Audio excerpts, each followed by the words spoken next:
Okay, I think we've done sufficient stuff to really exploit uh, the Cartesian plane. Just want to bring two or three things, right? Then we can move to functions now. Remember, this was a measure of distance from the point of origin, which is where you are, right?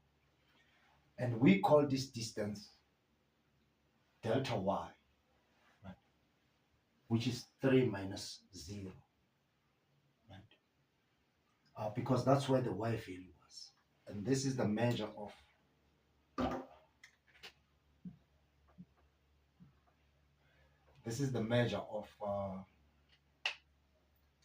let me write them in red, maybe a different color, I don't know.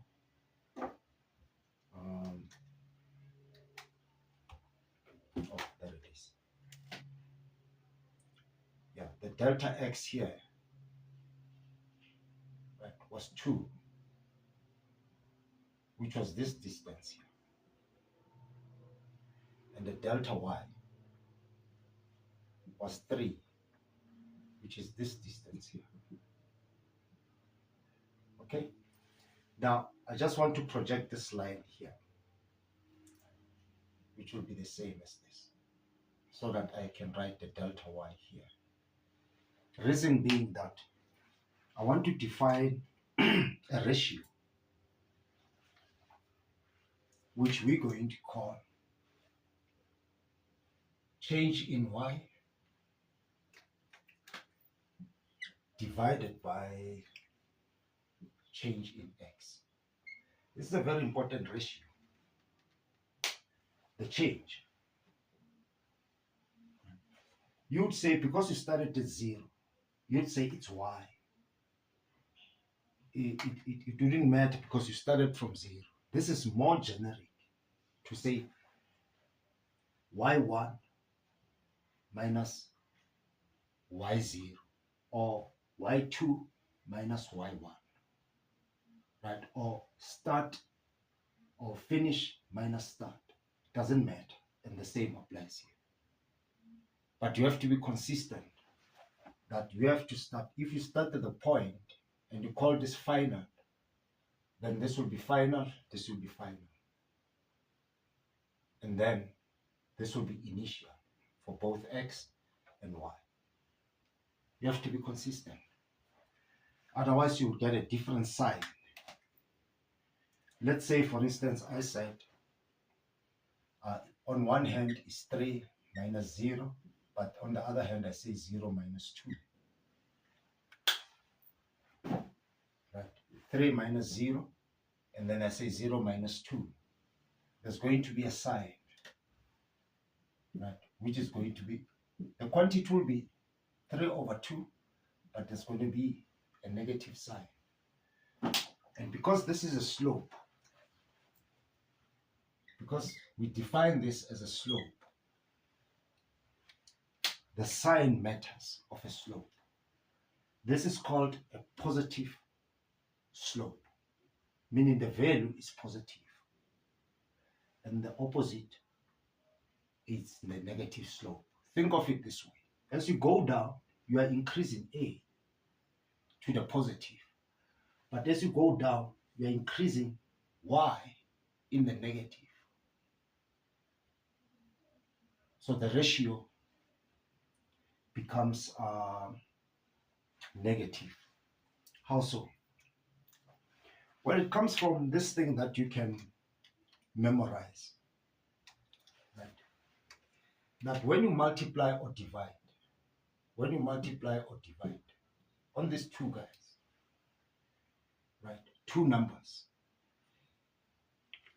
if their sign are the same, the quantity will come out to be positive. Meaning one can be positive number and the other, the result will come out to be positive. Or negative, the result will come out to be positive because they're the same sign. Otherwise, like in this case, this is negative, this is positive. Well, 3 minus 0 is positive. 0 minus 2 is negative. So it's a positive and a negative. The sign comes out to be negative, meaning the slope will be this.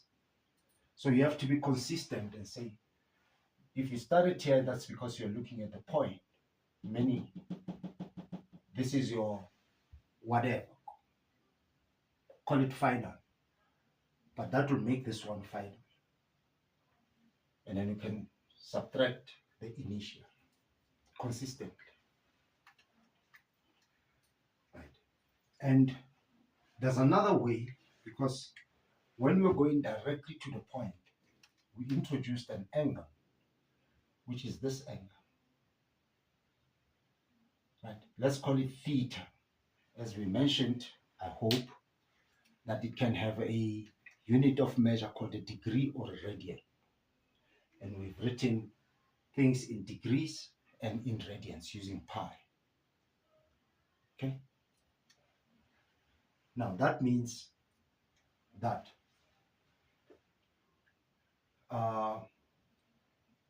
this quantity, y over x, can also be written as, I'll just write it as tan theta.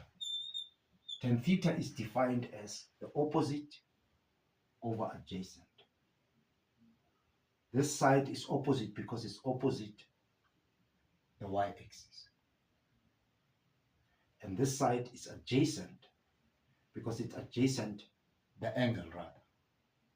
So this side is opposite because it's opposite the angle.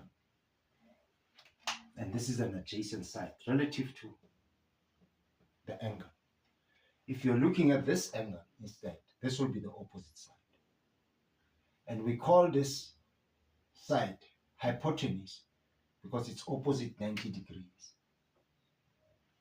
It's the longest side, but it's called the hypotenuse degrees. The hypotenuse is a side that is opposite 90 degrees, the angle 90 degrees. That's all there is to it. Now we are ready to define the notion of understanding an equation or a function with all these ingredients. And we're going to start with an equation of a line. I might have said this in previous videos, I don't remember. Right? So this will be 3 over 2.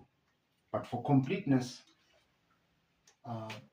in this case, it will be 3 over 2. Positive, because I'm subtracting from this point. Meaning I'm saying 3 minus 0, 3 minus 0, which is 3, and then 2 minus 0, 2 minus 0, which is also positive, giving me this. That's why it's going up. So you can imagine if this number, this difference, becomes larger than this, it will become more and more steep. And when you get a line which is vertical, meaning this point is not going to change, that will be division by 0.